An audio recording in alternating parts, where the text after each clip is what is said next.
Oh, I think he's trying to do it. Yeah, virtual is virtual APs. So let's try IETF again.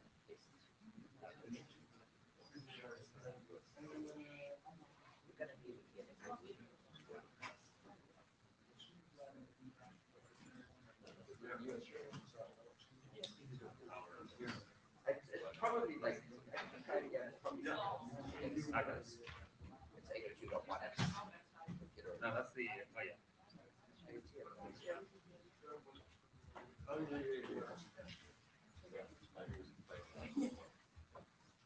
Try it again without changing this to get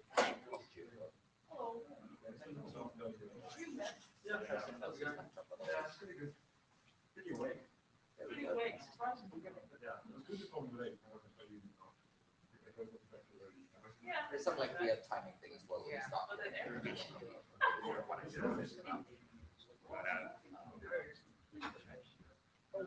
Oh, there you go.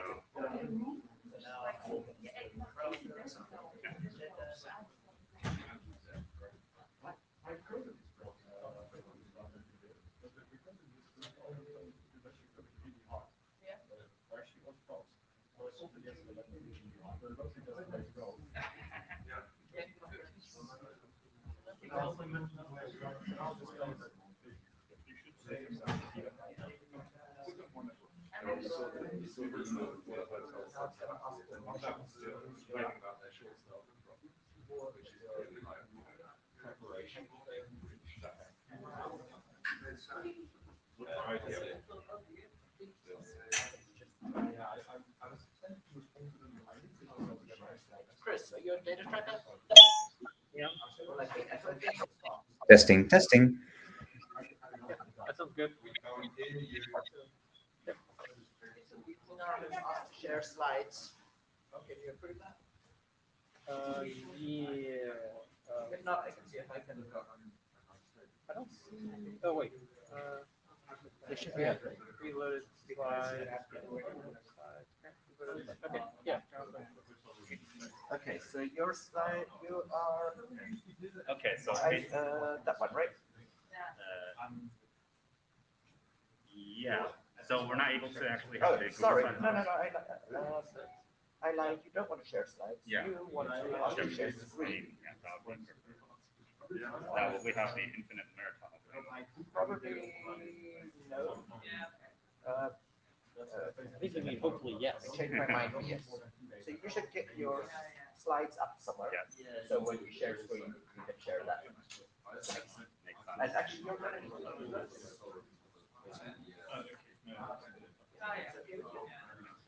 So there's technically for that is Should we put someone else? yeah, so I assume that everything was plugged up to one of those things we put in the screen sharing. Yeah. Okay. So whatever shows up on the screen. We haven't checked your password. Okay, so actually we will have someone else go first. Maybe Chrome. Is he?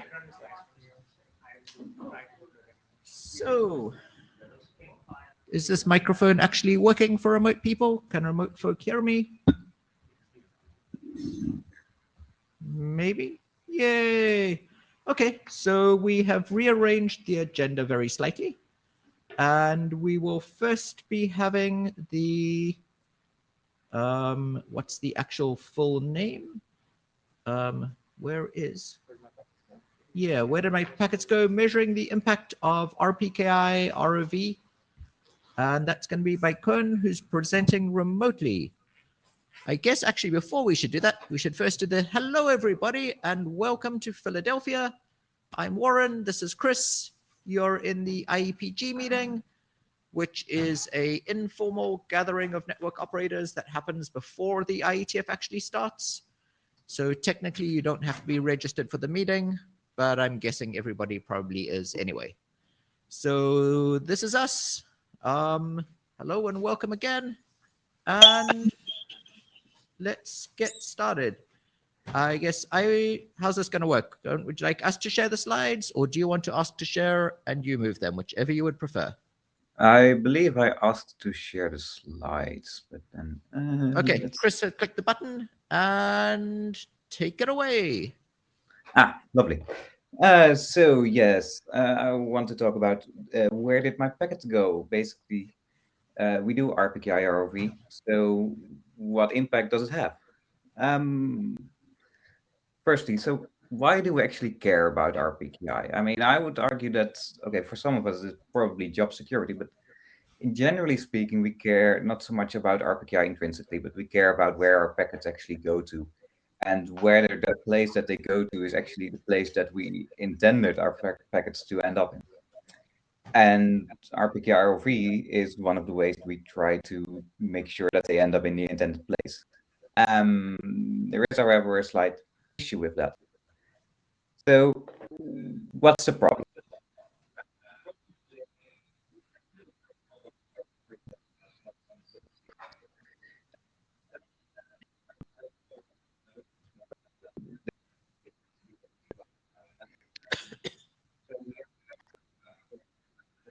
Oh, that is /21. That is announced by AS3333, so the right entity. And we have the same prefix as a /24 announced by AS666, which I've called EvilCorp, which I know it's not the right name because, but hey, this discussion about whether we use reserved prefixes for documentation or not, that has been going on forever, and I will gladly follow that tradition.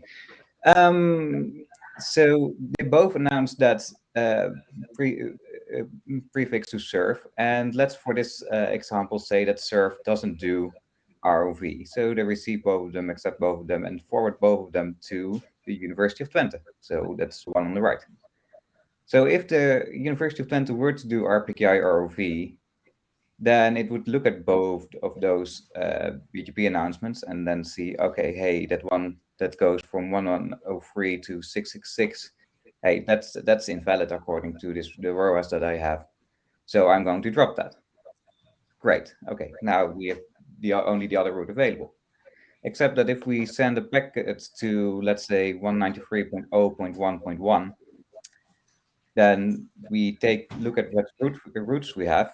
We only we've discarded the one that is more specific, but we still have the one that goes to the right NCC. We send that packet to the next hop, so serve. And serve then says, hey, I know a more specific route, and I know a more specific destination. Let's just send it to EvilCorp anyway. So even though I do, or the University of Twente does RPKI ROV, that doesn't really mean that my packet then ends up at what is considered valid according to the RPKI. The inverse is also true. If Surf were to do RPKI ROV and the University of Twente wouldn't do RPKI ROV and would receive the same, somehow it would also receive the /24. Then even though it would the University of Twente would consider that route, then it would end up at serve, and serve says, yeah, but that's invalid. So I'm going to send it to the right NCC anyway. So then it does end up in the right place, even though they don't do ROV. So this is what we wanted to look into. Basically, does this actually happen in real life, and what's the impact? So quickly about the experiment that we set up. For the experiment, we have one AS, that is AS211321. That's an AS used by Anand Labs that I was able to borrow. We have two servers actually. One of them is at Codeclue in Amsterdam. Codeclue is reasonably rather well connected actually. It has a lot of peers, quite a few tier 1 upstreams. and one at Vulture in Sydney, which is also reasonably well connected. Not as well connected as Codeclue, but still, it's not invisible to the outside world. We are announcing some prefixes, namely 2A04 B905 as a /32.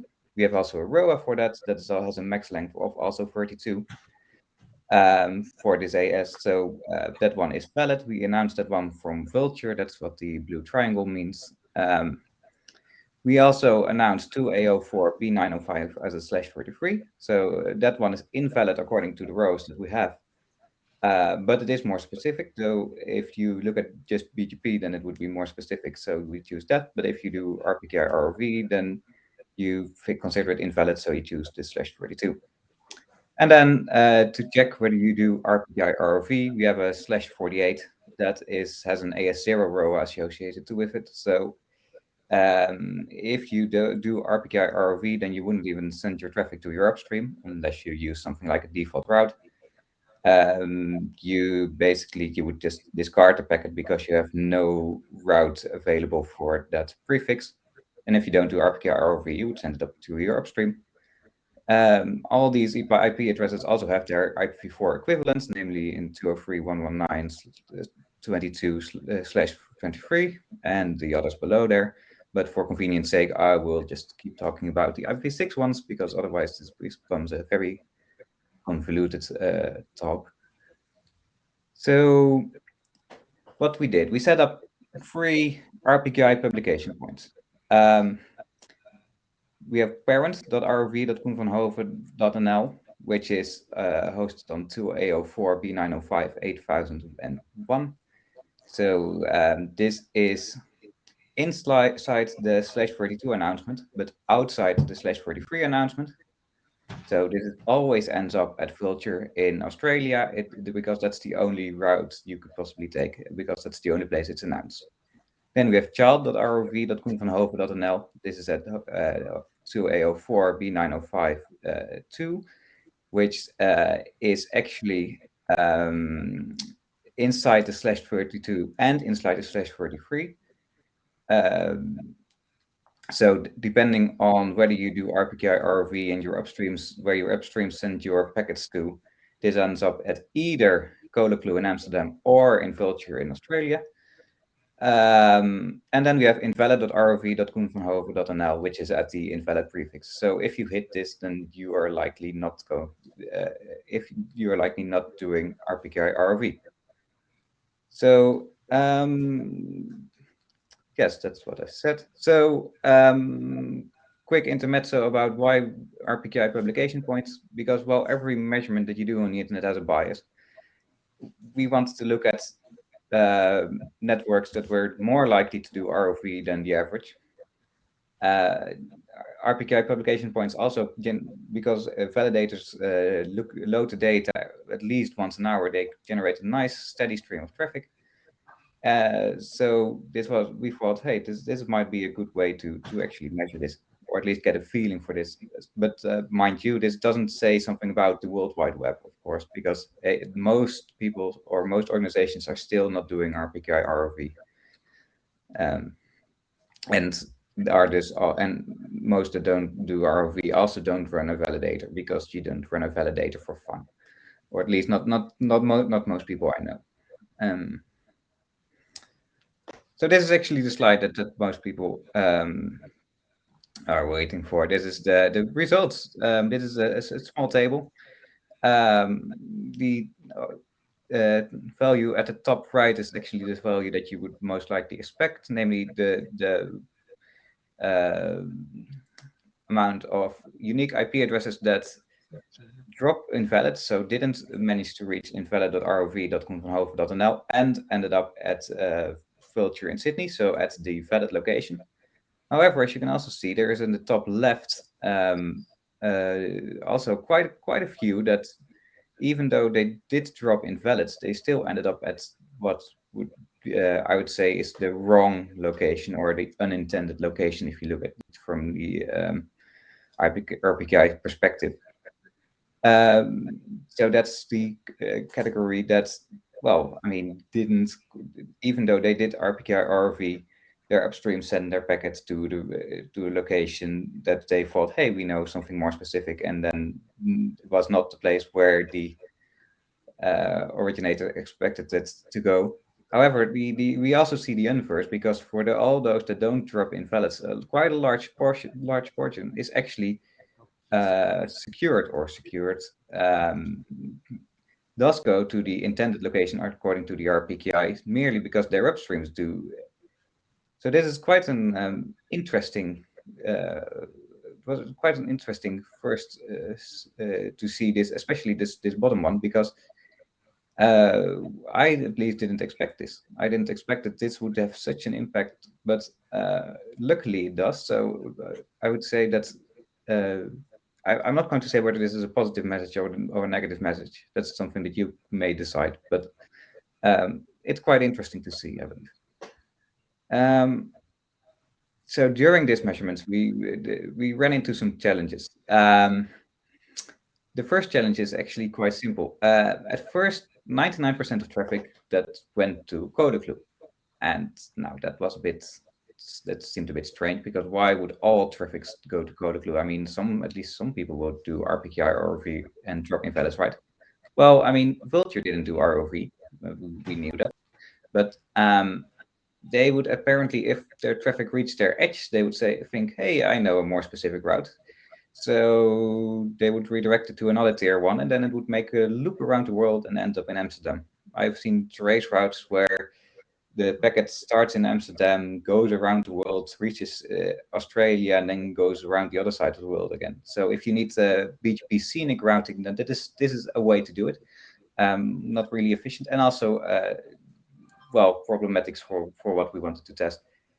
We managed to solve this by announcing the more specific at Vultr as well, and then adding a BGP community so it doesn't export outside of Vultr, which is a bit of an ugly hack, but it works and was for our measurements good enough. However, if you don't do this, which most people won't, then even though that you might do RPK or ROV, if you announce something at Vultr and someone else on the world announces something more specific, then all that traffic will go away. Yeah, something to think about. Another thing, which because IPv4 is difficult to get nowadays because it has run out for the last 5 years or so. We initially ran everything on IPv6 and IPv6 only, which we thought, okay, networks that do IPv6 run a validator that on a machine that also supports IPv6, right? Well, the answer to that is sometimes yes, but often also no. So we would see that, hey, why don't you understand what our route is? Hey, I think, why don't you do our ROA? Oh, wait, you don't do IPv6 on your validator, even though your network support IPv6. And interestingly enough, sometimes networks had multiple validators running, and some of them on machines, some machines supports IPv4 only, and some also support IPv6, so that triggered internal alerts. Awful lot of fun, basically. Message being that either make sure that your publication point is available on both IPv4 and IPv6, or just basically manage. We need to get into a world where running IPv6 only is actually feasible, which, I mean, I would love to see, but that's I'm afraid probably not going to be realistic. So yeah, that's it basically for me. We've seen that merely doing ROV and dropping invalids does not necessarily mean that your traffic goes to the intended location. We knew that from a theoretical point of view, but we now also just did it in the wild, and we've seen the same behavior. And also, the more varied your upstreams are, the more important doing ROV is, because what we've seen in our case, where Vultr was our only upstream, Vultr made sure that we didn't receive any RFR traffic. Likewise, if for the University of Twente, because the University of Twente also has one upstream, whether the University of Twente does ROV or not has a very limited impact on where traffic actually goes. If you're interested in a live map of seeing data coming into our RPKI publication points, and also where your network that you're on actually takes you to, then you can do so by visiting rov.groenvanhoven.nl. If you were more interested in reading an article about this than hearing me talk about it, it's available on Ripe Labs on that URL, or just Google it. And lastly, I want to thank the people at Untitled Labs and the Ripe NCC for letting me do BGP things with their resources, which luckily nothing went wrong, otherwise they would have taken the blame. So that's it from me. I'd like to open the floor for questions or comments if there's time for that. Yep, we have a few minutes for questions if there is anyone, either in the room or online.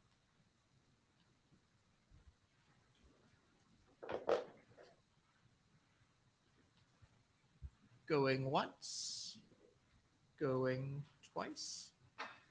Don't see any questions, but people can also obviously, email the presenters directly, or Cohen, or excellent. So thank you very much. And now I think we will do the Dane portal presentation, which I believe you will be presenting from your own laptop. Yes. Excellent. So, yep, we can. You can, as long as you don't mind turning around and clicking the button. Or if you put it on that end of the table, Yeah. we can shift down, and you can stand there and you can face the audience. Perfect. Testing 1, 2, 3. We can actually keep that one too. Just have the notes on the side. Thank you guys for the accommodations. No worries. So This. And then you click the Ask to Share button, and somebody will click OK. ask to share screen. Yes, I want to share my screen. Entire screen, indeed. Oh, there's the mirror. Parallel dimension. Infinite tunnel of meat echoes. All right. Just want to make sure remote people can see this and it all looks okay. I will assume so. Alrighty, take it away. All right. Hello, everyone, and thanks for having me. I'm Minar, and we've got some guys here, Pavan. We have Tom from me over there, I'm sure you know. We're graduate students at George Mason University, and we've working with the Modular Security Lab, and really we want to show off some of the cool tools we've been working on in the subject of Dane protocols, really bringing them to life to power SMIME specifically. But first, let's jump into a little bit of setup. So Dane is a powerful protocol suite. Are we good to go? All right, cool. Make sure you keep it, 10 or 50 cents always in front of your face. In front of my face, gotcha. This doesn't work, and this doesn't work. This works. Good note. All right, let me try to be a little more 50 cent here. Dane is a powerful protocol suite. It really makes doing security and privacy easier, right? But what can we do to make Dane easier?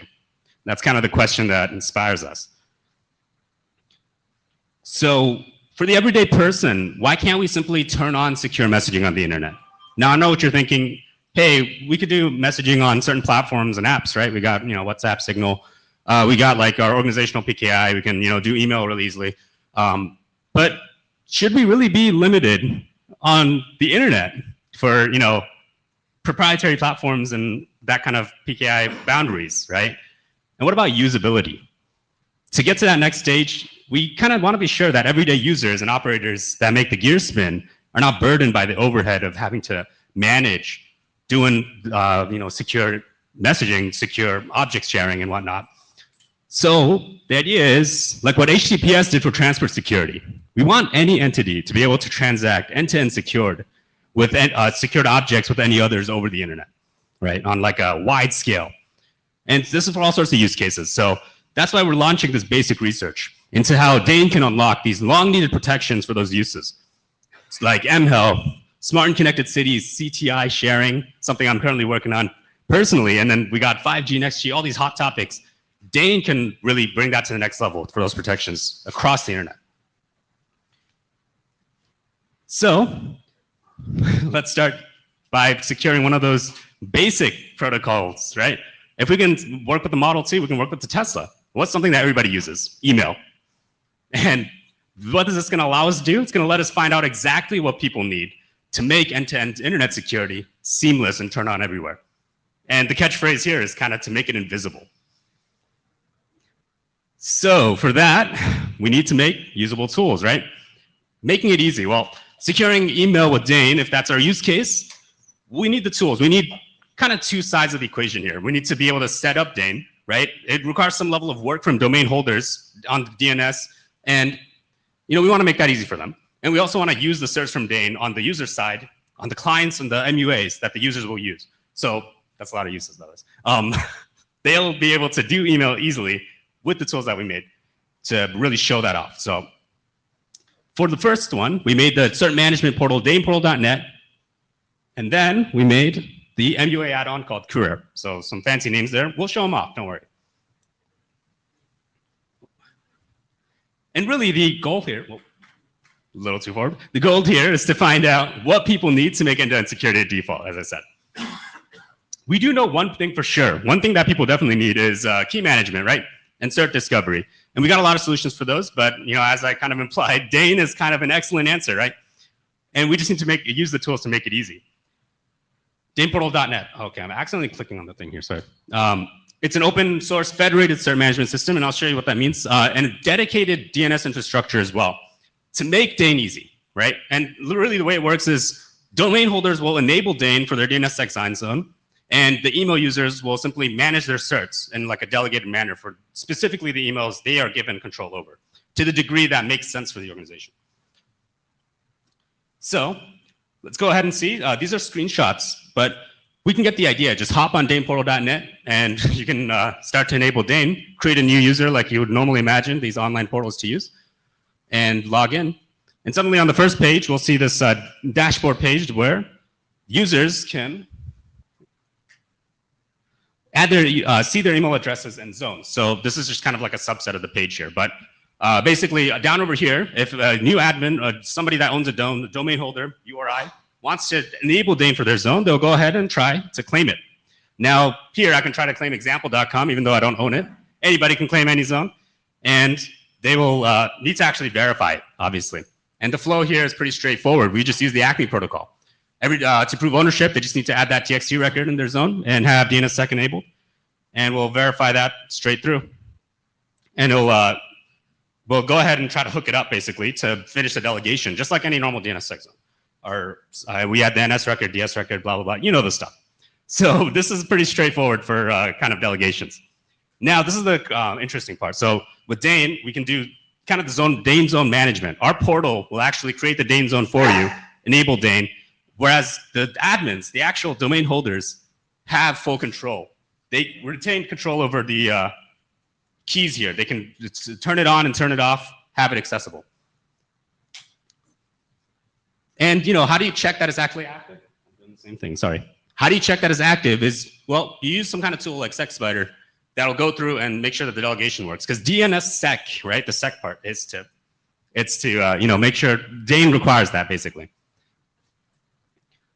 Now we can go ahead and add the domain. This is the part where email users can be able to manage their own certs. Now this is the part where we go ahead and let another user on Dane Portal manage their own certs on their email address. So here we got John Doe on the picture.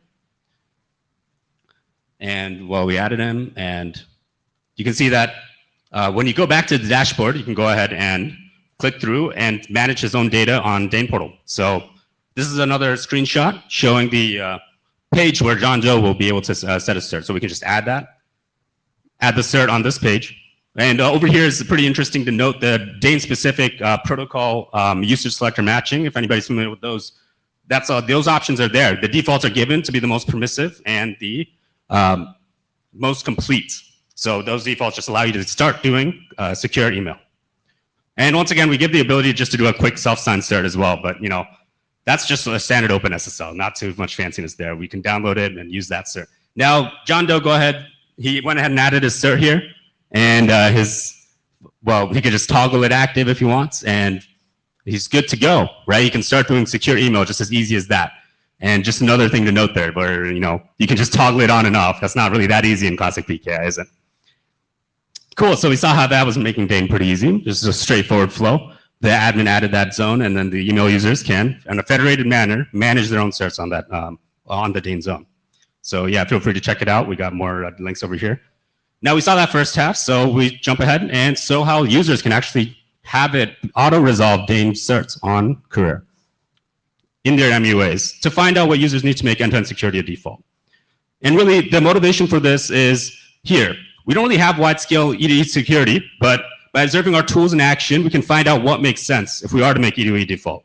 So to that end, we kind of instrumented our next tool as a live experiment, where really any one of us, you guys, can help us get some real numbers on the human puzzle piece in security automation. So just to really quickly jump in, we'll show how easy it is with Career, right? 10:30, you've still got 20 minutes or 25 minutes. Okay. Alrighty, in that case, I'll go ahead and show this live on, well, first, when you're trying to hook it up, we added a cert on Dane portal, right? So that means your cert is available on Dane. You just need that private key installed in your MUA. Now, all MUAs and OSs have their own keychains and all kinds of crazy stuff in order to do that. With Career, it's pretty straightforward. You just put it into the settings and just hook it up like a normal file. Choose your key file and you're good to go. Now you can jump into a secure email conversation with a stranger. So I'm gonna actually show this off. Why not? So in Thunderbird, this already has Career installed. I could, do something fun. Just go ahead and write an email to Pavan here. And then the email could be, anything, our top secret communications that needs encryption and all that. So we can, hide whatever we want. But the idea is that we can do full HTML email. We've got the ability to add pictures and all sorts of emojis and things like that. And we'll go ahead and send this to Pavan. And you can saw what I did there. And real quick, on this page, you saw a little hint of it. It went ahead and encrypted the email and then did something fancy with like an attachment and then just sent it natively, right? Now on the other end, well, whenever it comes in, there you go. So this top secret email, it comes in as like with this tag that's basically said that it's encrypted. That allows the Outlook side, for example, to go ahead and read this in standard SMIME, but it's just doing the processing for us. And it'll tell us that it was encrypted and that it was signed. So this is possible because both me and Pavan have our certs on Dane, despite us not sharing any keys or having it installed on our own operating systems or clients. Dane allows us to do this very seamlessly, right? Now I can seamlessly reply as well. And I could say something like this, thanks. And Pavan could have that. And you can see on this view, like we're conveniently given the decrypted email just as a reference and to be able to send. And for specifically on the Outlook side, all you gotta do is to toggle on these. And then you can toggle on signing as well. And you're good to go. It'll send it signed and encrypted in the conversation view. So you see another reply to this, once again encrypted. Now let's see how it looks on my end whenever it comes back. So here it goes. It's top secret. Now on the Thunderbird side, it'll just go ahead and decrypt it. And you can actually see the conversation, very seamless. Verified, decrypted, gives us all that info. So real easy to use for any everyday users. Now let's come back to the slides. If I am not, oh, sorry, there you go. So you can even see it with, funny things like, cat pics if you want. And it all works. So just a quick rundown of the details. So secure messages are sent as standard sort of PKCS7 SMIME objects. And to kind of avoid stepping on the standard flow of emails, they are sent as attachments in order to retain kind of the cryptographically secure thing from end to end. And Dane cert resolution is handled natively, silently and directly. So we're not using any kind of like listener or server or anything like that some implementations use. Rather, this is done completely natively within the add-on environment. So these are standard Outlook and Thunderbird add-on with no extra softwares that are up and running. But really, these installation flows, honestly, you could, if you're curious, you can check out that email site. It's got more of the info on the installation and whatnot. But what I wanted to highlight was these aren't just convenient tools. They are convenient, sure, I hope you agree, but this is a vital part of our research to discover what people need and expect to make EDE security a default at scale. So what do people need? Well, we've created these options page, right? For the interest of time, I didn't run through them on the actual demo, but I hope you can appreciate that, well, maybe we had to do some extra clicking there, especially maybe on the Outlook side, we had to go ahead and manually toggle on for each email. Maybe we don't want to do that. Maybe we want to have it automated so that every email you're going to sign it by default, right? And every email you might try to encrypt it if they can find a cert on Dane. You know, that's the kind of seamless thing we can go for. Maybe that's what users want. Just configure it to their needs, right? But it's not just what users want. It's what we can find out about what users want. So when to be silent versus explicit. Like, for example, with private keys, you know, you can think of a use case where you can have a separate keys for signing and encrypting, or you could just have a single key for both, right? There's different people that need different things. But it's really being able to understand this, you know, actually seeing this in action and seeing what the numbers will help us know that how this correlates with the use case of those individuals and the other settings that they've used, what they expect effectively.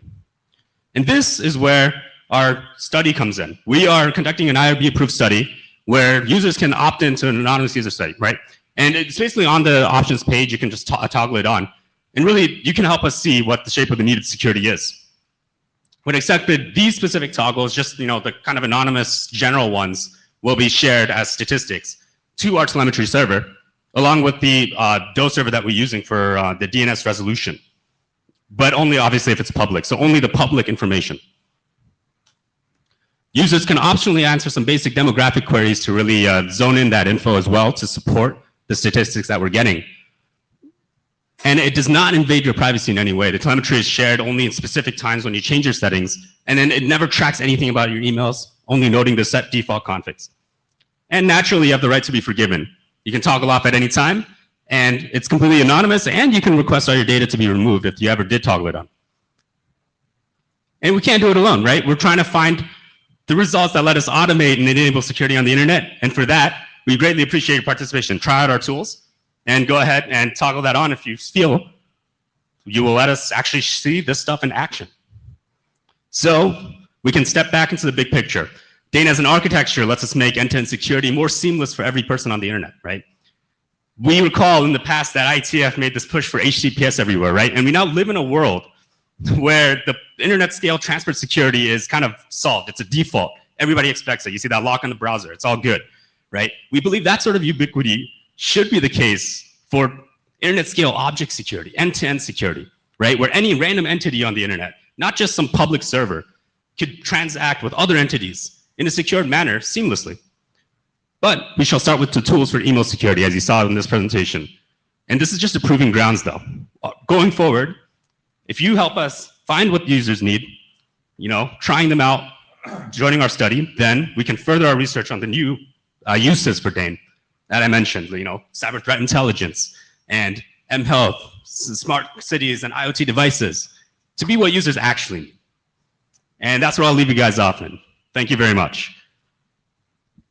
Any questions or comments? I'll be out here as well to chat for anyone. Thank you.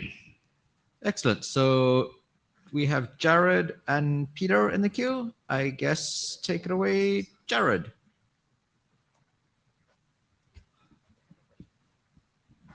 Oh, Jared's in person. Hello, Jared. Hello. Ooh. Can you differentiate here between what you mean between security and privacy? Because there's a lot of equivalencies that the IETF specifically talks about for security, where I think many of us know that HTML email is very good at violating your individual privacy, and encapsulating that transport inside of TLS doesn't really actually make that communication any more private than it was perhaps previously. Because the assertion here is that this will make my communications more secure, but if I'm still rendering the same HTML, my privacy is still likely to be very violated by the people who want to engage in those types of activities. And the community's done a very poor job of differentiating between those two, and I'd like to hear kind of how you think this enhances the two different parts, because for this seems like an awful lot of work for an organization to go through to get a secure transport for the messaging back and forth, which is already afforded by, for example, enabling TLS. So that's a perfect question, because that's exactly part of the point with trying to look at Dane. It's not just about the transport. You know, we have HTTPS for TLS transport security. Dane is looking at end-to-end security. So the objects themselves are secure at the ends of them. If I'm sorry if I misunderstood your question. Yeah, but that doesn't mean that the object I'm downloading isn't going to infect my machine or go and violate the security properties of my device. which is one of my major concerns here, is that this isn't actually affording any sort of additional security for the device. Sure, that is actually a good point. And really, our goal here was to zone in on enabling Dane for S-MIME specifically. So the S-MIME protocol that currently exists, right? Now, extensions to that protocol could definitely do some work in that regards to making sure email has objects that are like the contents of email, the HTML emails and whatnot, are more conscious of our privacy, right? Specifically, but looking at exactly S-MIME as the protocol exists today is kind of the objective of the tools that we had. So implementing Dane specifically, but that is an excellent point and worth looking into in the future. Oh, seems like we have another question. Go ahead. Yep. Yes, hi. Okay, whatever, I'll just bend. Yes, I have a question about Dane portal works behind the scenes. So when you kind of claim a domain, then the domain owner somehow adds the token in their DNS. Okay, that's fine. And then once that's done, when I create users in the Dane portal and do stuff with the keys, how does that actually relate to that domain? And why would a certain, let's say, email client, for example, contact the Dane portal server about this? Is it actually like that, or is some information put into the customer's domain, DNS zone? I don't know that. I didn't understand that at all. And regarding Courier, the plugin seems to be relying on Dane portal specifically. So what if I do my own deployment of that? Can I make it to use my database? And where is it? Is it a Dane portal, or is it in the customer's DNS domain? So this is a perfect point as well. There's something, unfortunately, I had to rush through here, but Dane portal actually just implements the standard Dane protocol, which is just part of DNS.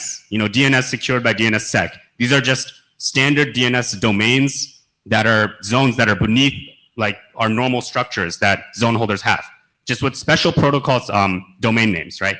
And there's a lot of details hidden behind that, but really this is the public DNS, right? Obviously you can have private DNS implementations too that do Dane within your own organization, and that is totally possible. And your own mail clients that can resolve that DNS can indeed do that, the cert resolution off Dane through that private infrastructure. But that's kind of more like the classical PKI.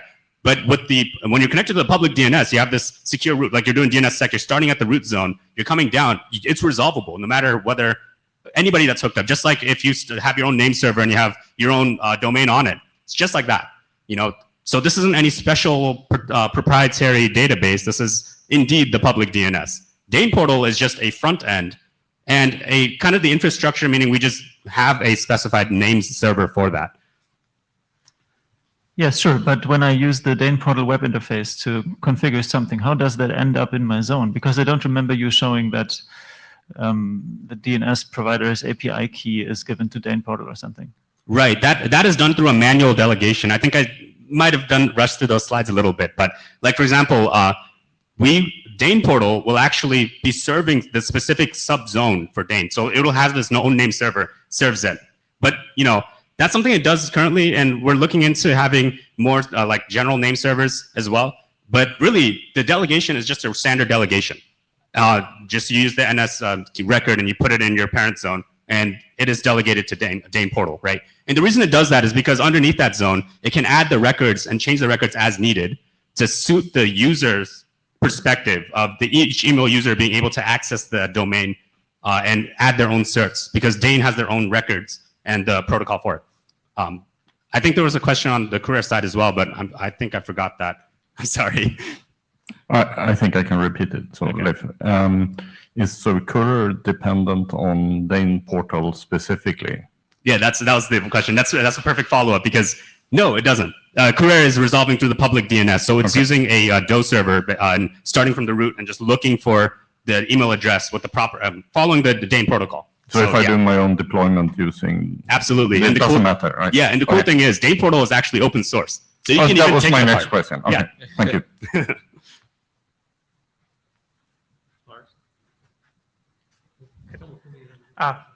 Tomofumi Okubo.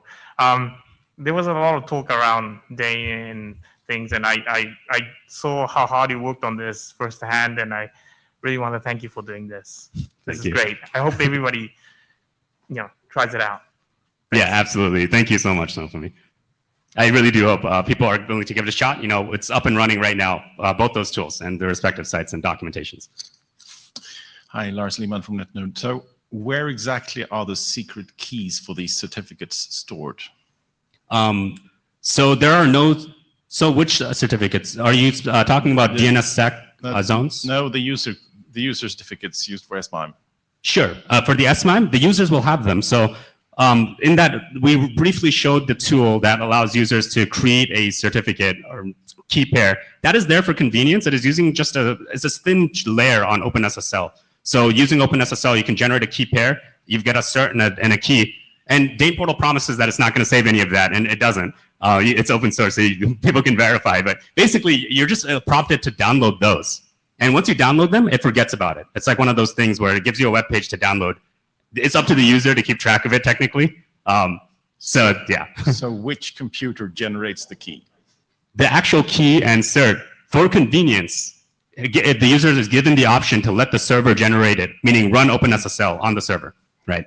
Now, obviously, we do prefer if the users come in with a proper CA cert key combo, we don't ever see the key. Definitely, we do not want users to rely on that for their end-all be-all. But it is a matter of convenience to let people quickly jumpstart into doing secure email. Right, but there's no proof that you don't harvest it. You can't prove it. Yeah, you are technically correct. Yeah. Right. If you trust that we are going to use exactly what's in the open source repo, then yes, then that would be the proof. But there is no true trust in that. In that case, perhaps maybe don't use that the tool and use OpenSSL yourselves. And that's actually a very good point where we can point people at more fulsome discussion of how to make their own certs, use OpenSSL on their own operating systems as well. So that's a good point and a matter of improvement for the site.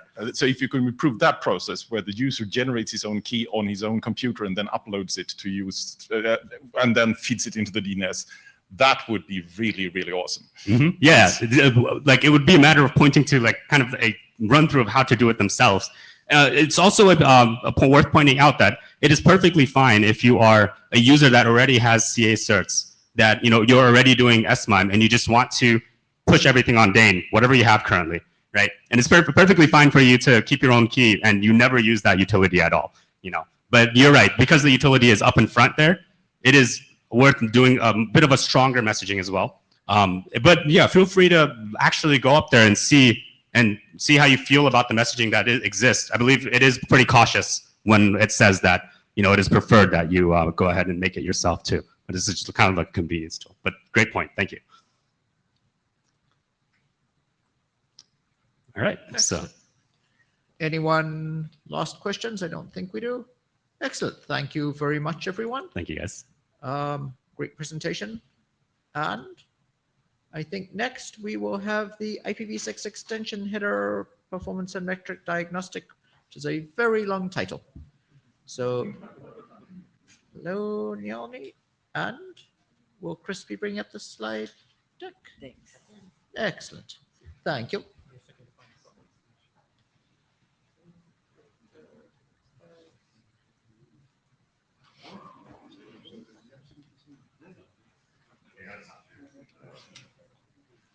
Yeah, I can kick you out, actually. Revoke. There we go. Let me see if maybe I can share the preloaded because Chris's machine is being difficult. Here we go. Is that excellent? Yep. And you'll just tell us what to hit next? Yep. Excellent. Thank you. So we did some extension header testing. As I think you guys know from actually some of the presentations here too at IEPG, there is an outstanding question about whether IPv6 extension headers can actually be used on the internet. It's been a controversy for quite a few years, and a number of people have done studies showing that they don't work. And by and large, these studies sent crafted fake extension headers to a number of the very large sites on the Alexa top, whatever, Google, Facebook, the usual suspects. And so what we were thinking we ourselves have been hard at work on an extension header ourselves, and we wish that to work. And we do not wish to throw all our work away. So if extension headers don't work, we have been wasting our time. We wish not to do that. So a very brief explanation. This is of particular interest at end user sites, enterprises, because we need to do very quick triage as to say, is the problem at a very high level, is it in the server or is it in the network? And then we can dispatch the right set of technicians to go to either way. And the way we do this is we put timing and sequence number information inside an IPv6 destination option. Next. So the way we did our testing is first we modified a FreeBSD kernel to send our PDM destination option with every packet. And the reason we did the modification in the kernel is that we wanted to test real data going through, and we wanted it to come through all the time. So we patched the kernel. And so then what we did is we chose locations throughout the world because we wanted to make sure that we were going to multiple transit providers. And so you can see, Warsaw, Toronto, Mumbai, and so forth is where we were. Next. And you can see we have quite a few choices of locations from this small hosting service. It does become important that it was a small, quote unquote, like no name hosting service and not like one of the brand name providers like, Amazon, Azure, and so on. Next. And so you can see our PDM locations are exactly where I had said before that they were. Next. So let me first give a shout out to our sponsors, the India Internet Engineering Society, for paying for these little servers all over the world, and for NITK Suratkal for providing the young people who did a bunch of the code. Thank you so much. And then our own organization, which is a consortium of industry, which is very interested in this kind of information. So next. So this is test results. So what I did was I took a very, very large FTP. You can see there's a ton of kilobytes to download. And I tested from Toronto. I based out of Toronto and tested to all the locations. And you can see here, and PDM is attached to every single packet. And you can see here that the FTP worked. And in the background, I took a packet trace because packets don't lie. I mean, people can lie, but packets don't lie. Next. So you can see there is PDM headers. I took the PSN this packet field out of the PDM destination option header and put it right out there. And you can see it's in all the packets. By the way, all these traces are available for anyone to look at. We have them here. And you can see, surprisingly, that the large FTP was fragmented, and validly so. So you can see fragment headers, large fragment headers, also going to the other end. Next, please. So you can see here that everything went successful. Next, please. Here is the destination option header out of the trace, and you can see it is a valid destination option with all the data filled in. The timing is extremely important because those are delta times that are calculated when I get a packet from one end, I save it and I calculate the delta off of there. And so you can see both ends are properly processing the previous PDM that was also received at their end. Next, please. Now you can see both the PDM and the fragment header. Again, Wireshark is a delightful tool. Next, please. So the bottom line, all the traces worked. I mean, all the FTPs worked with this very large file. We also have Apache set up to these, and we have been doing testing from here over to, I believe, Warsaw, and we also have Melbourne set up. So these sites are set up to do Apache over the IETF network. And if you wish to see the results of those, please come see us at the hackathon. And I will leave it. I won't tell you whether it worked or not. You'll have to come down and see for yourselves. Next, please. So then some of the people were like, you know, internally, some of people in the group are like, wait a minute. Okay, so you're using one hosting service. Why are your results so different from other people's? Are these people using some kind of overlay network? Now, keep in mind, this is a small, no-name service, which I did not think had the money to have their own servers all over the world. But nevertheless, one wishes to verify one's results. So I sent them an email and I said, do you guys have some kind of overlay network? And they said, no, we do not. We go over the public internet. Next, please. I then wished to validate what they said, so I did a trace route. We have also done MTR between these sites, and you can see there is at least one and actually multiple transit networks involved, which also all passed these extension headers correctly. Next, please. So why are our results so different from other people's?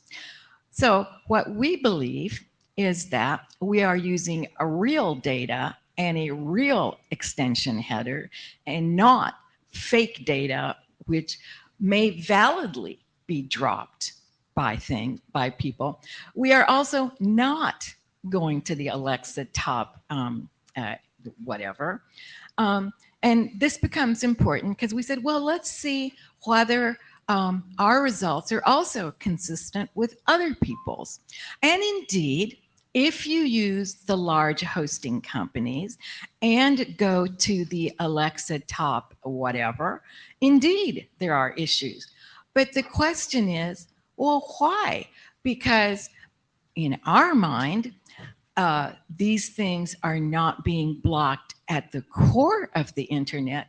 So where are they being blocked? Next, please. So what we did was we did pings and trace routes from our PDM enabled machine. Remember, we have a patch to the kernel which will send our destination option out with every packet, whether it is a UDP packet or ICMP packet, which are both used for traceroute or ping.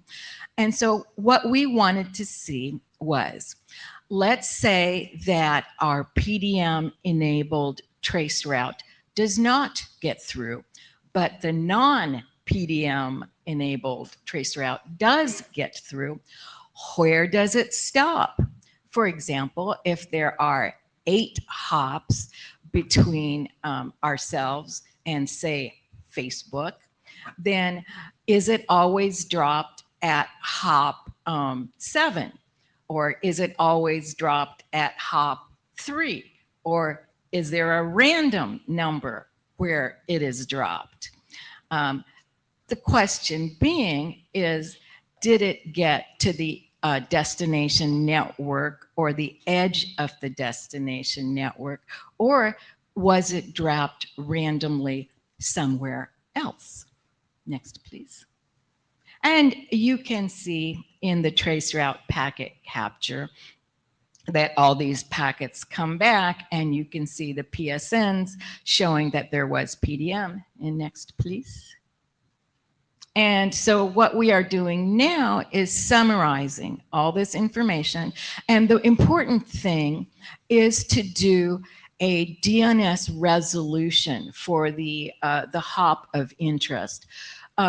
Because it turns out that going to the Alexa top whatever, you're actually not going to Facebook or Google. You're probably going to some CDN. That is, you're going to Akamai, Cloudflare et al. And so where is it dropped? Next, please. I shall also leave that for next time. We will have a draft in V6 Ops summarizing all our results, and I'm only sort of kidding about some of this. It's like we're actually doing all these DNS resolutions, and we're having some internal discussions which we wish to be completely in accord on exactly what is it that we're seeing. And so once the team is in sync, then we will present the results.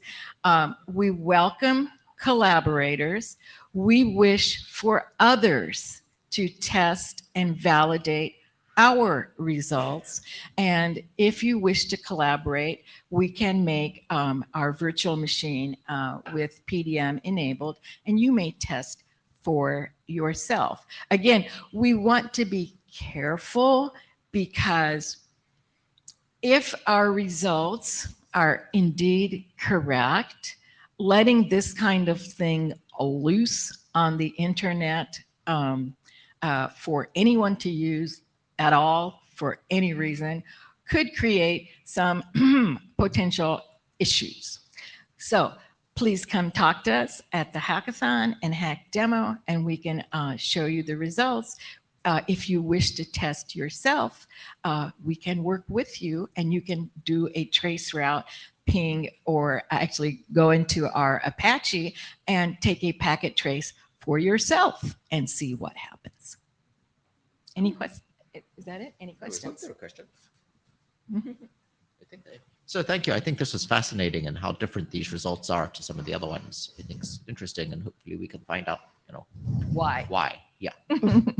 We welcome collaborators, and especially if collaborators have interest in discussing, or rather fighting amongst ourselves as to why we're seeing what we're seeing. Jen? Hi, Janinkova. Actually, I don't think they're really different from what other people see, because most of the results I've seen is packets being dropped near the destination network, or even source network if it's user CP, right? So transits normally let them through.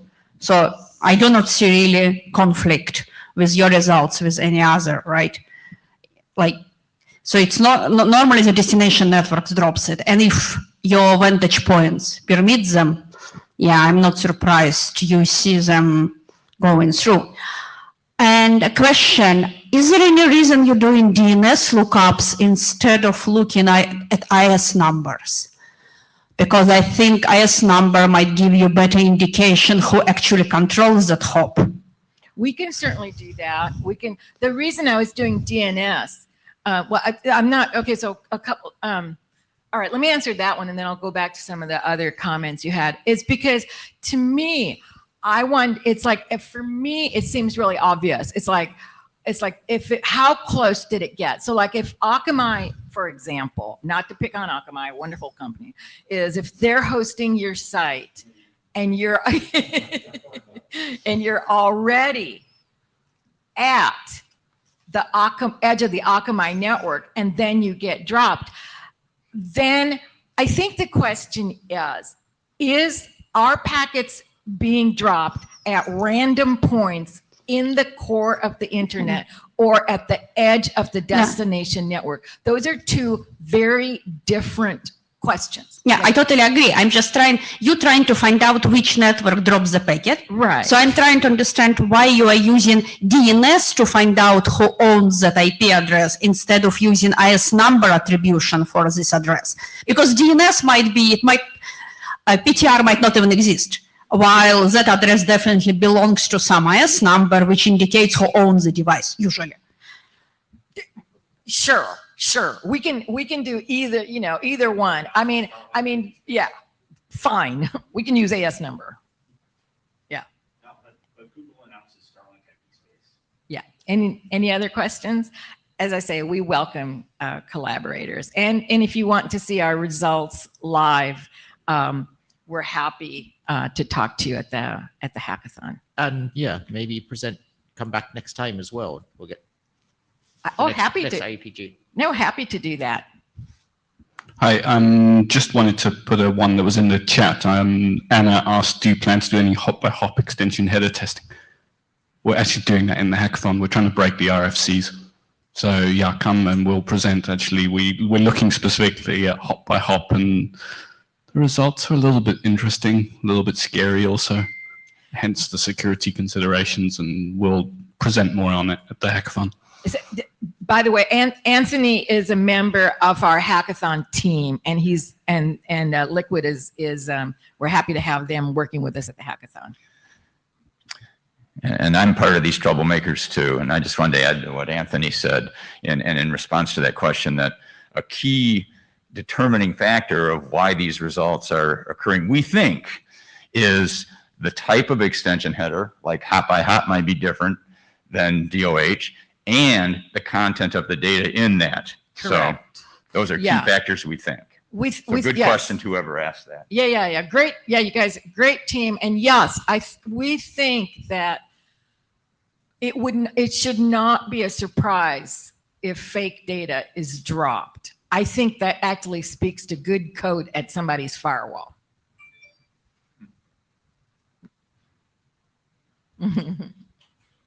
Hello. Hi, Rüdiger Volk. A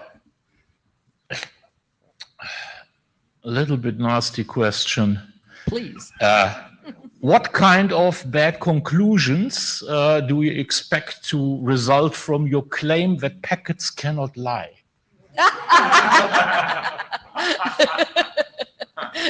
That's a good one. That's a good one. They can, they just don't. No. I mean, yes. You know what? I'm not going to distract on some people who claim to have packet traces of voting machines. Anyway, okay. I'll just stop right there. I will stop right there. Okay. Yeah. Okay. Thank you, guys. Excellent. Thank you very much. And our final presentation for the IEPG this time is going to be Jeff Houston, who is going to be presenting on a quick look at Quick.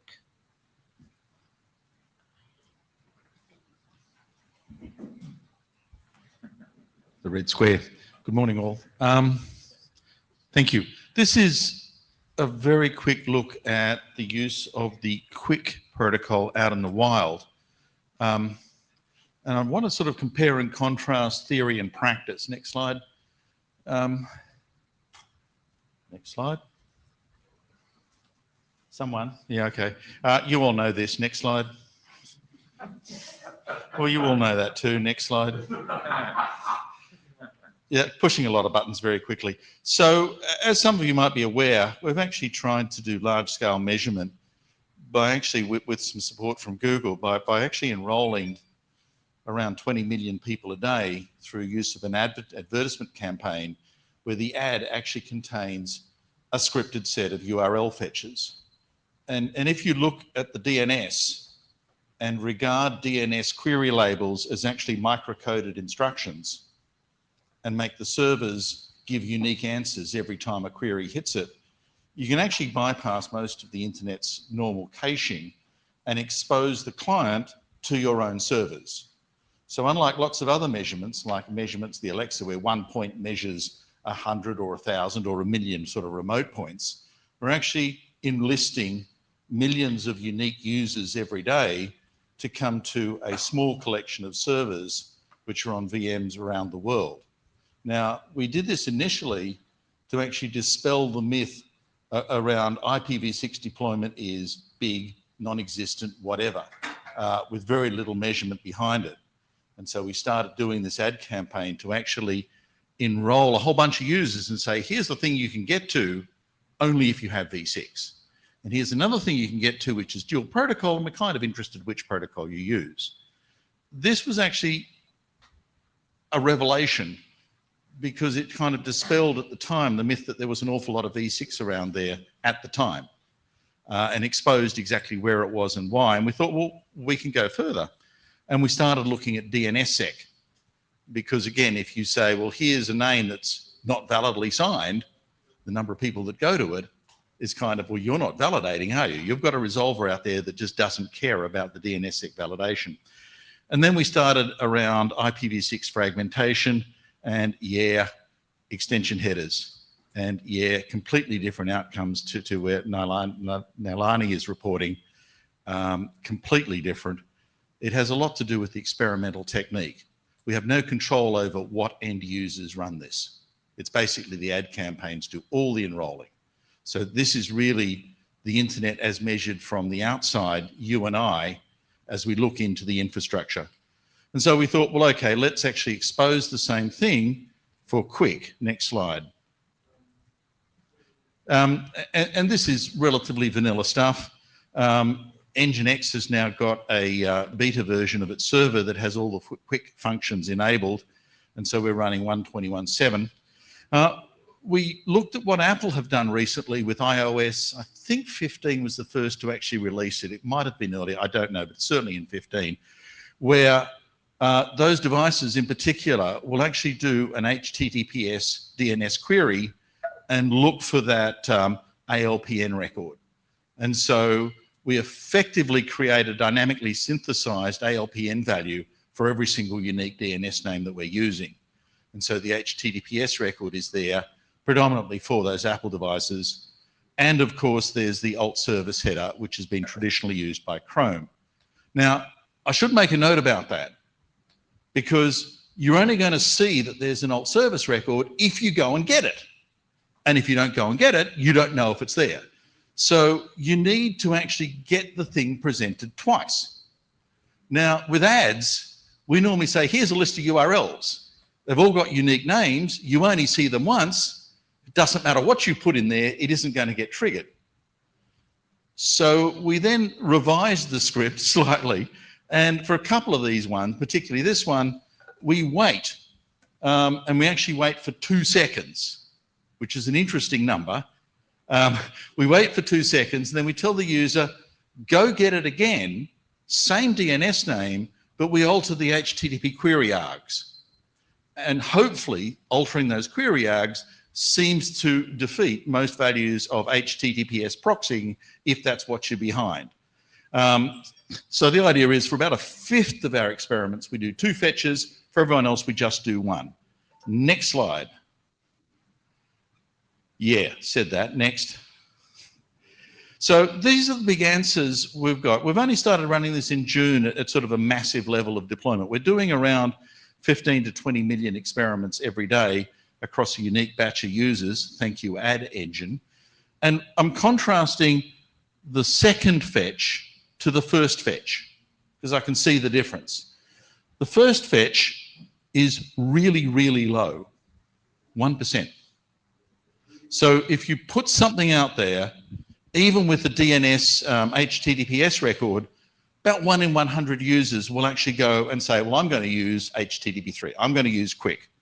The other 99% go, nah. If you do the second fetch, and in our case, the browser is scripted with a 2-second delay. Now, I don't know what browsers do inside browser code. I don't know if any human alive knows what browsers do inside the browser code. There's an awful lot of code and a huge amount of complexity. We issue the get command inside the script after a 2-second wait. What happens after that is browser magic. but the number is still pretty low, 3.5%. Next slide. So where? Ads give us an enormous amount of detail, origin, AS, network, etc. They also, with a rudimentary form of geolocation. We use MaxMind with a huge amount of kerfuffle recently to accommodate Apple's private relay service. Thank you, Apple. Really appreciate it. Because a lot of folk use it, and you've got to sort of flick the countries around to map Apple's map. So this is now corrected for Apple. Thank you. But there are some surprises going on as to what's sort of used extensively and what's not. And what I'm seeing in front of me is much better than what you're seeing there. So if you look online, you'll actually see that the Scandis are green, India is red. There's some kind of weird geolocation thing going on inside browsers. Because I'm pretty damn sure it's nothing to do with networks. Next slide. So that's curious. And here's a table. Malta, 28% on the second query, 1.4% on the first. Central African Republic in Africa. Wouldn't have guessed it. But this is not, if you will, a predictable list. But there are certainly systematic variations there around locales. Next slide. Hi, a question. Quick question. Have you asked Chrome whether they have an experiment running that would match this? Have I also... Sorry, I'll do that. Have you asked Chrome whether they have an experiment running that would match that? I've asked Apple, but not Chrome. And part of the idea of airing this is there will be questions to Chrome as well, and I'm getting there. Let's actually look at the first query and sort that country list by first query hit. And all of a sudden, the Scandis come right up. Denmark, 8% of users in Denmark do a first query hit on HTTP3, whereas the second query is only slightly more. So there's certainly variations going on between first and second query. Next slide. Actually, this is one of the few lists, go back one, sorry. One of the few lists where the Faroe Islands features. So all 10 of them and their sheep are busy doing a relatively significant amount of querying using Quick on the first query. Next slide. Thank you. So I have some questions here that I actually thought I really would like to understand this a bit better and sort of see what's going on. And the first is, which are the clients, which are the browser clients that are actually performing Quick and why? First and second fetch variation. The second thing is, if you read the Quick specs, you can't fragment. You just can't. It says, do not fragment these UDP packets. So what are the packet sizes Quick sessions actually use? And in particular, I'm interested in what the clients do when they open the session and start talking to our servers. So in other words, not what I select, but what is being selected out there as the MSS values for Quick. What's the connection failure rate? Because there's been an awful lot of fear and distrust about UDP port 443. Is it filtered like crazy? Does it get through like glass? You know, what's going on? And in this case, the question I had was, is Quick faster or not? Is it really quicker? Next, so let's go quickly and try and answer some of those. Whoever's driving this. This is an odd table. Like all tables, it needs explanation. So this is the OS clients as determined by the browser string.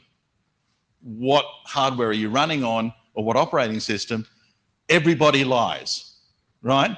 So in some ways, this is just the lies I got told by the browser in their browser string. Meh. There's an awful lot of Windows 3 out there, you know, yeah, right. So to some extent, it's slightly cloudy, but there's patterns going on. They aren't comparable horizontally, it's vertical. So I'm just breaking down. I have separate tests that run only TCP and TLS, completely independent of the Quick stuff. And for those, I say, well, what clients does the ad actually get to? So around 5.5% of clients out there for an ad use iOS. Another 1% uses Mac. 84.5% uses Android. This is sort of the market share of platforms.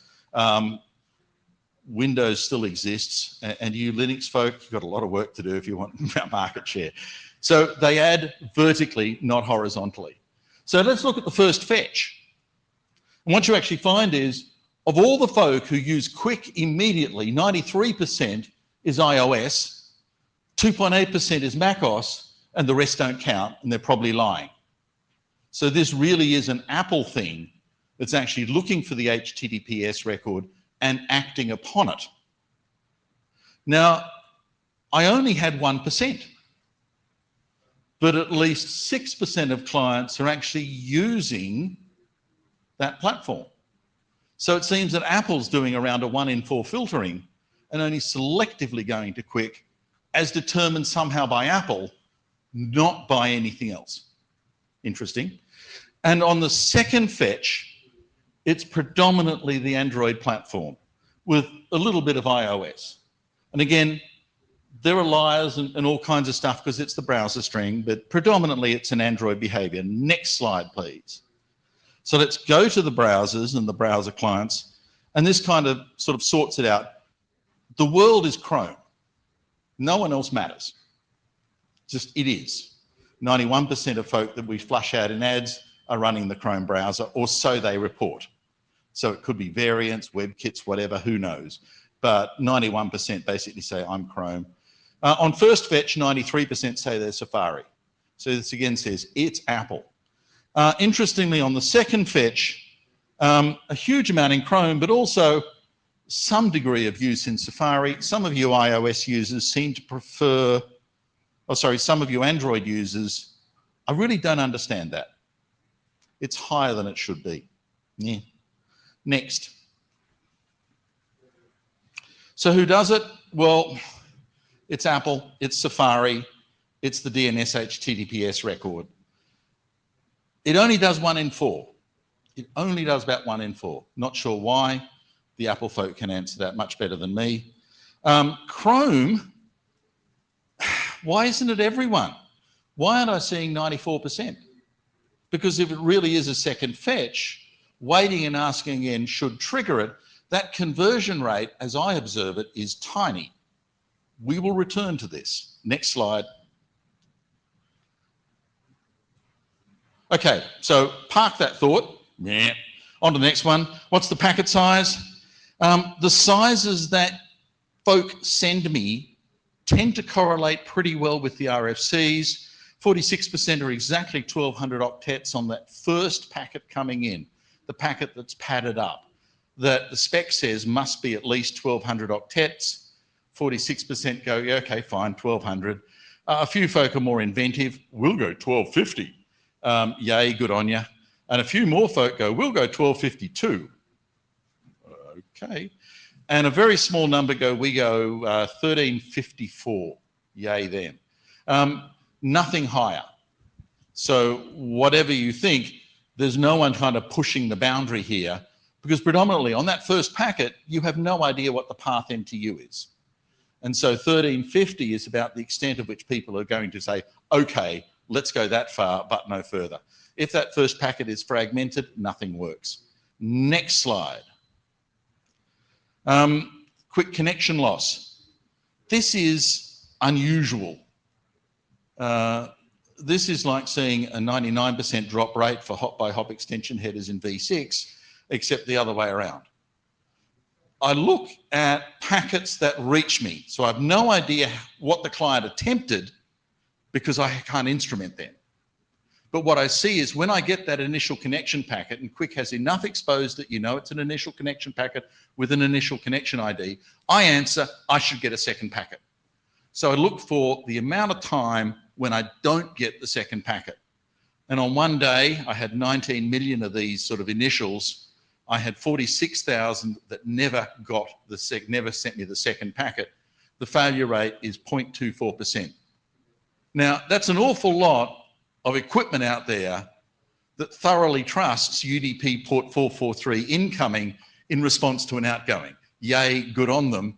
It's much higher than, sorry, that is much lower than I thought. I was expecting something 2-3%, a bit like the V6 failure rate. V6, by the way, in TCP has around using the same methodology around 2.4% failure. The V6 connections don't work, and it seems to be that the filters close to the customer will let the packets out, but won't let the SYNAC packets back in. I thought the same would happen here. It does not. Your 443 makes it out, 443 makes it in. Surprising. Next slide. Is it faster? This is getting a lot harder with Quick, because looking at packets is difficult because most of it's encrypted. And actually trying to trace packet and ACK when the entire thing is potentially multi-threaded tends to make my brain explode. So I went for rough and ready. And inside the browser, yay, is a timer. And I have no idea how accurate this timer is. I have no idea if it's just a random number or whatever. But it does seem to be that if it takes longer to load, the browser's timer value is more time than if it loads quickly. And I think that's about as accurate as you get. So what I did is I asked the browsers to go, well, how long did it take you to fetch this using Quick and not using Quick? Because there's a bunch of folk who don't use it. And every user actually gets to do Quick and non-Quick. So I take the user and compare their Quick and non-Quick timer values. Next slide. And so this is the center point of each individual user where I see Quick and not Quick and compare the two values, because it's the same server. It's the same network path in theory. So if Quick is faster, the time elapsed to complete the entire transaction should be lower. It should be on the right-hand side of the 0 point. If Quick is slower, it'll be on the left. There's a huge amount where it said, nah, same time, which is fine. But there's certainly a bias to faster. And these are in milliseconds. It's sort of visible around the first 50 to 100 milliseconds as being most obvious. It's clearer in a cumulative distribution. Next slide. Where around 2/3 of the time, the browser believes the Quick fetch was faster. Now, I've just got to take the browser's word for it. I don't have a clue what's inside a browser, and I never want to know. But if I just do that, what you see is for 2/3 of the time, the browser is reporting that the HTTP3 load was faster. Question? But yet, can you come back to a slide before? About the comparison. When you say TCP over TLS, you say HTTP2? Or? Do I care whether it's HTTP1 or HTTP2? No, I don't. It's just you're not using Quick. And if you're coming to my server and you're not using Quick, you're not using TLS anymore. It's all TLS. So it really is TCP over TLS versus Quick is what I'm comparing. Yeah, but it's just because HTTP1 does not have header compression, so it may change a lot as the result. I didn't look. Okay, good. Yeah, just did not look. In fact, what I was doing was saying it's either an HTTPS fetch or it's an HTTPS/3. That's all. So, you know, I didn't factor in header compression.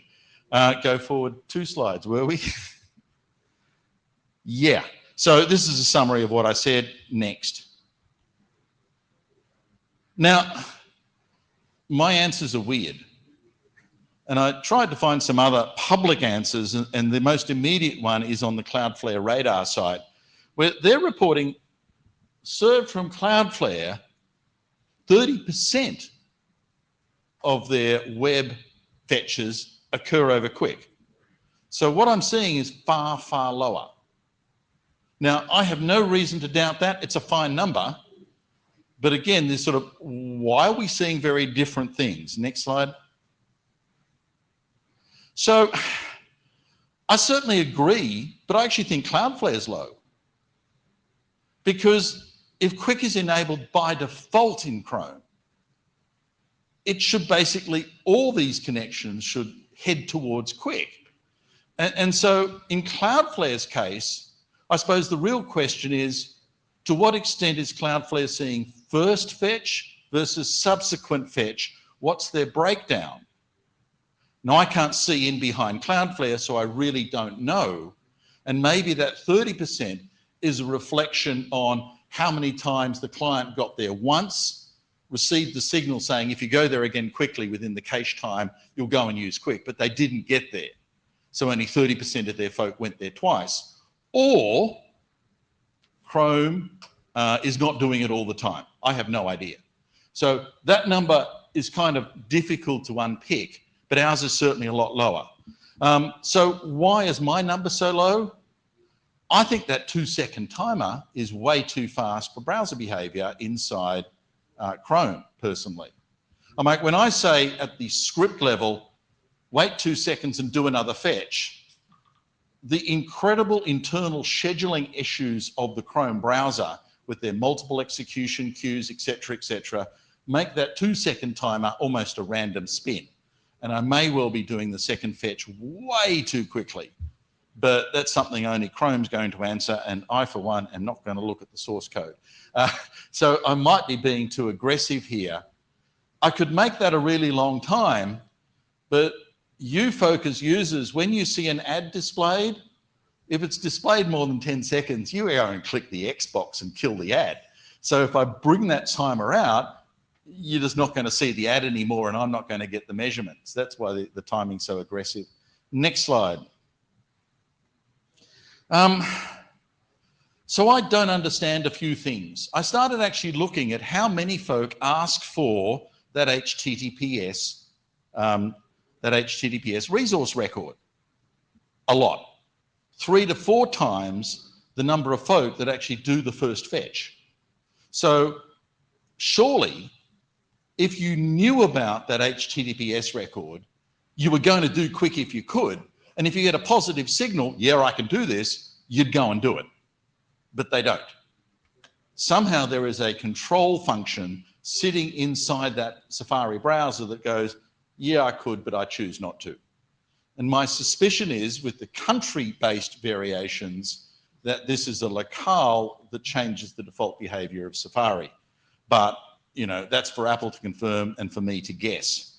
The question about that 2-second scripted wait time in Chrome, you know, I don't actually know how long I should be waiting for, and I don't know how long Chrome keeps it going, well, I found this directive. How long is that cache of that directive lasting? I have no idea. And the other thing about Chrome is, will it always use quick? Or if you live in Burma or Vietnam, will it do it differently than if I live in Australia? You know, are there locales that change that default behavior? And the same question for Safari. To what extent is this behavior triggered by various locale setting defaults? I think that's it. Is there another slide? There's one more slide. Oh, okay. Whoa. And there's a web page where all this gunk is there as pretty pictures and graphs. Any questions? Or preferably answers, because, you know, I have no idea some of this stuff. Question about, I guess maybe back one slide, or yeah, either slide 12 or 16, I can't remember, but your HTTPS response, does it have an IPv6 or IPv4 address hint in it? No hints, just the ALPN field. So my guess is there's connection racing going on here. It's happy eyeballs between HTTP3 and HTTP2. And if you don't return the IP address in the HTTPS query, because these are one-use domain names, the client is also doing an A record lookup and a quad A record lookup and an HTTPS lookup. It gets the A or quad A and the HTTPS. Let's just say even say it all at the same time. What it's going to start doing is maybe TLS HTTP2. You know, the HTTP3 comes back and says, you know, like there might be, I don't, depending on the exact ordering, it might help if there's a hint. Thanks, Eric. I will add a hint this week to the experiment and see if the numbers change. Yes, you could well be right. You know, in some cases, this is a black box. I don't work for these companies, so I have no idea. But yeah, it could be very useful. Thank you. There's a question in the chat. Is Anthony in the room or no? Not sure if it's a question or a possible suggestion of a solution, but how much does ad blocking pose an impact on the test data, particularly some vendors, OSs are more prone to doing ad block by default and do not track and all that? This is a larger question of selection bias, because I get to see the folk who get to see ads, right? And so some networks, there's a mobile provider in South Korea, I think it's SKA, seems to be massively ad blocking. That's fine. I don't get to see them at all. And so whether you use Quick or not doesn't matter. If you get to see the ad, the full measurement set runs. Right now, oddly enough, I don't get to see Russia very clearly. We all know why. And at some points, I don't get to see Iran very clearly for, I guess, similar reasons. China, quite clear, oddly enough. The ad systems work in China just fine using, double clicks infrastructure. A lot of folk use ads. So the selection bias is there, absolutely, for ad blocking, but it's not for each individual ad, for each individual type. That's a different problem about censorship and the labels that folk use. My labels are as bland as they get. And so I'm trying desperately not to say, this is content that is banned, all that kind of stuff. My labels don't do that. So yes, it's a problem, but not in this context. Thanks. I was also going to ask about slide 16. I think you mentioned the IPv6 connection failure rate versus the quick connection failure rate. Is this, what's the V4 versus V6 split for UDP 443? So your IPv6 connection failure rate, is that is around, okay. TCP TLS, or is, I mean, what I see in V6 is I see a SYN, I send back a SYN ACK, I never get the ACK. The failure rate is approximately 2.5%. It's tracked on one of these pages. You'd say, well, what's it compared to V4? And that's kind of weird because the defaults to get you to this point were V4. You had to speak TCP to the server to get the ad up and running. And so in some ways, the folk who fail on 4 don't get to see much of the ad at all in any case. So that's why I've never tracked the V4 failure rate the same as I've tracked V6. So, but I'm asking, is the UDP 443 success rate the same in V6 and V4? Or is it skewed in one way? I haven't differentiated that out. Okay. And I'm still concerned that I'm only measuring the second half. I have no idea about the packet coming out because the client can't tell me I tried and I failed. So this is, if it comes out and I answer, these are the ones that respond. But again, Eric, I'll check V4, V6. And if they're all V6, that's a bit of a weird smoking gun. Yes. No. Okay. Thanks. Hi, brief question. Do you verify that the initial that you see at the server was triggered by the client, by the ad actually? Did you verify that the initial that you see at your server was triggered by the advertisement? Every advertisement has a unique generated DNS name at the initial conversation of the script. So all of the queries with that DNS string, which is actually, again, a piece of microcode, ultimately came from the same client. So even if you're using Apple Private Relay, that name filters through and emerges, it was you. Now, yes, there's tracking, there's logging, there's query replay, so the label has a timer field inside its label. If it's more than 10 seconds, it's not you, it's a replay. I really don't care. It's something else. So yes, I know it's you almost irrespective of how. So even if you're behind a very aggressive NAT and you're changing your source address every RTT, which is about as extreme as you get with Quick, it's still you. It's still the same DNS name. Okay. And so in particular, we exclude also scanners and spoofed IP addresses? To the extent I can, yes. There's an awful lot of scanners that trigger really quickly to the user as if there's a real-time feed from the user's browser to the scanner, which happens a lot. They're much more challenging to detect. Hi, this is Peter from the Sec. I would also like to ask a question on this slide. I assume there's also some failure rate for the second packet when you do TLS over TCP, especially in slow mobile environments, for example. And I wondered what that number is and if it's different from this one and whether you have parameterized the measurements by mobile versus desktop, for example, by IP address or user agent or something. So are you referring to a failure rate in TLS? In TCP. Oh, so as I said, that's what I referred to in V6. SYN, SYN-ACK. Okay. I don't get the ACK. And again, I can only measure in 6 because to get to the ad, 4 had to be working. So the failure rate in 4 doesn't really matter in a straight TCP thing. All the ones that fail in 4 never got enrolled in the measurement, sadly. Well, but I guess even if it doesn't seem to matter, there may still be the possibility in V4 that it does fail at this stage with TCP. And if that number be comparable to this one, then I think the conclusion that this number here stems from client-side filtering of incoming 443 packets over UDP is not necessarily true. I think the point to take home is that this isn't 20%. Yes, yes. And it isn't 10%. And that's great. It's actually really bloody good. Yes. And it's about as good as this technique will ever give you. Yes. And it's probably the measurement, not the infrastructure. And so as far as I'm aware, once you get to this point, network blocking on incoming UDP 443, for those who are doing quick, doesn't seem to exist. Yay. Okay, then I agree. I thought you were saying this number is from that cause, and that's what I was questioning. Okay, cool.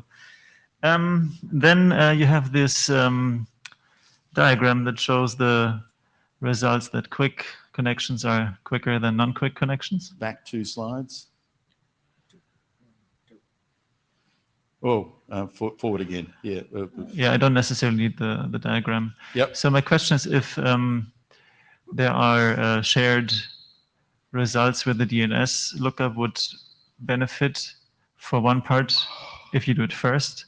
So perhaps the quick lookup is always the second one, then it may be faster for that reason. I thought you thought about this, but perhaps not. So when I asked the browser in my script to measure the elapsed wall clock time when it's given a URL to fetch, I have no idea what it's measuring. None. When I ask 20 million a day to measure it, I'm relying on the fact that no matter what stupidities happen inside that browser, it's all the same stupidity. And so the structural difference between these two collections of measurements is the transport protocol and a bit of the DNS. And therefore, this is relatively rough and ready. It's not a measure of packet RTT times or anything like that. It's just simply the browser's view of the elapsed time. And you go, well, what does that mean? I would say, go ask the browser folk. I have no idea. Right, but in case it does include any latencies from DNS, for example, and if there's a bias by always first doing the non-quick connection and then doing the quick connection, you could average that out by randomizing the order across clients. And 50% clients doing quick first and then non-quick, and the other 50% doing the other way around. That might average out some of it. The and I wonder if browsers, when I give them an ordered list of things to do, they almost never appear on my servers in that order. The browsers seem to add their own random, the universe is noisy component. And it is. Okay, that's very interesting. Yes, that's all I got. Thank you. Thanks, Peter. Hi, John O'Brien, UPenn. Just checking my understanding, when you say that in order for the browser to participate in the measurement, IPv4 must be working, am I to infer that that means that the ad platform is an IPv4 only ad platform? No. So I don't understand. Can you help Oh, me there's a understand? lot more mechanics about limitations in ad delivery networks and what we are trying to do. We originally had scripted an ad that when we went off to the ad machinery, it said, run this set of code. And we kept on changing things. And every time we did that, we had to go to the god of advertising saying, could you please approve our new ad? And as far as I'm aware, Google is an incredible advocate of AI. Incredible. There's not a human in sight in the entire ad machinery platform. So when you submit a new ad in, the answer is random. Yes, approved. No, not approved. Yes, wait for another day. And we got pretty frustrated with this, understandably. And so what we did instead was to go, okay, we're going to load a skeleton inside the ad machinery, which then is its first thing to do is come back to us going, hi, give me some tasks. So we could change the tasks without changing the ad. Yay. That step is V4. Why? To maximize the read, because at that point we were fixated on measuring V6. And so in some ways, the V4 always has to work for this entire thing to flow through. So don't blame the ads, don't blame Google, blame me. That was the way we designed it. Yes, it could be dual stack, but in some ways, this stuff works and Google has approved it. Yay, very scared to touch it. Thanks. Thanks. No other questions? Oh. So do you plan to use the quick extension you see, named spin bit, to make additional measurements? We do full packet capture. Yeah. Full packet capture. There's an awful lot of packets sitting in a spinning storage out there somewhere. Do I plan to look at it? Good question. Currently, we're fixated on extension headers. We'll probably get back to quick once some of these questions get resolved. The data is there, never looked. I asked the question because it's something that is activated by the client. It's already part of the implementation, but it's a client-side activation. This is why... You've got to look for it, and that's hours in the day, people. Unfortunately, I can't expose the data sets. Okay. There's an awful lot of privacy issues because you're seeing way too much of end users than I think any of us are comfortable with. So you don't want me exposing it.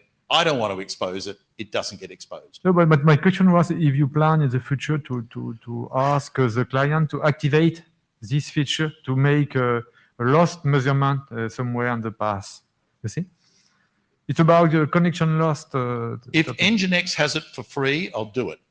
If Nginx doesn't, it's probably not going to happen. It's mostly to enable on-path measurements. Okay. Great. We're done. Thank you very much. Excellent. Thank you very much, everyone. Thank you to the presenters, as always. And we will see you next time in London. London. Woo. And if anybody's got any suggestions for things they'd like to present on, start thinking of about them now.